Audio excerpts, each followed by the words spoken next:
পশ্চিমবঙ্গ রাজ্য মেডিকেল কাউন্সিলে একাধিক দুর্নীতির অভিযোগ তুলে উচ্চ পর্যায়ে তদন্তের দাবিতে 12 ঘন্টার প্রতীকী অনশনে বসেন আরজি করের জুনিয়র চিকিৎসকরা। এদিন সকালে 9টায় প্রতীকী অনশনে বসেন জুনিয়র ডাক্তাররা। পূর্ব ঘোষণা অনুযায়ী প্রতীকী অনশন শুরু হয় রাজ্যের অন্য মেডিকেল কলেজগুলিতেও। জানা গিয়েছে, জুনিয়র ডাক্তারদের এই অনশনে যোগ দেবেন সিনিয়র চিকিৎসক ও নার্স স্বাস্থ্যকর্মীরা। এছাড়াও একটি মহামিছিলেরও ঘোষণা করেছেন জুনিয়র ডাক্তাররা। মঙ্গলবার বিকেল 4:30টার সময় কলেজ স্কোয়ার থেকে ধর্মতলার অনশন মঞ্চ পর্যন্ত মিছিল হবে বলে খবর। মঙ্গলবার সকাল 9টায় আরজি কর হাসপাতালে প্রতীকী অনশনে বসেন 7 জন জুনিয়র ডাক্তার। তাদের প্রতিনিধি হিসেবে সকালে সাংবাদিক বৈঠক করেন আরজি করের মেডিকেল অফিসার তাপস প্রামাণিক। তাপস ছাড়াও বাকি যে 6 চিকিৎসক প্রতীকী অনশনে বসলেন তারা হলেন নীলাকাশ মণ্ডল, পারমিতা থান্ডের, প্রবুদ্ধ দত্ত, শুভদীপ বিশ্বাস, তুহি হাজরা এবং অনুপম রায়। সেখানে জুনিয়র ডাক্তাররা পশ্চিমবঙ্গ স্বাস্থ্য বিশ্ববিদ্যালয় এবং রাজ্য মেডিকেল কলেজের অনিয়ম নিয়ে সরব হন।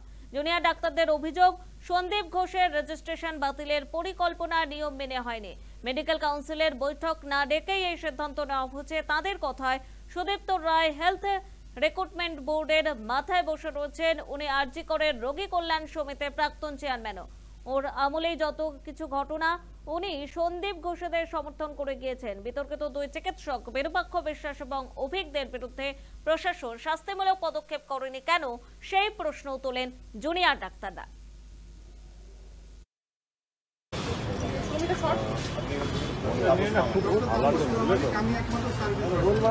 নিজেদের থেকে আপনারা দিলে সেটা অথেন্টিক হবে।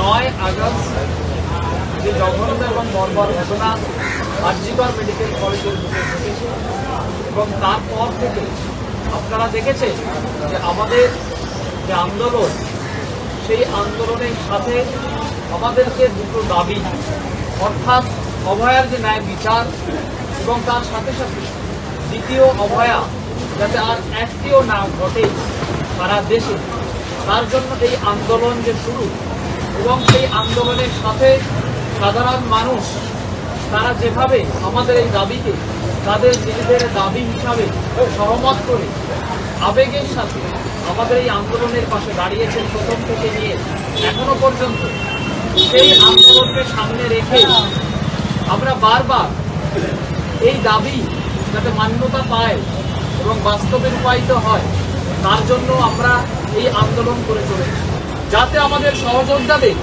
শারীরিক অবস্থার দিকে অন্ততপক্ষে নজর দিয়ে সদর্থক ভূমিকা আমরা এই প্রশাসনের কাছ থেকে পাই।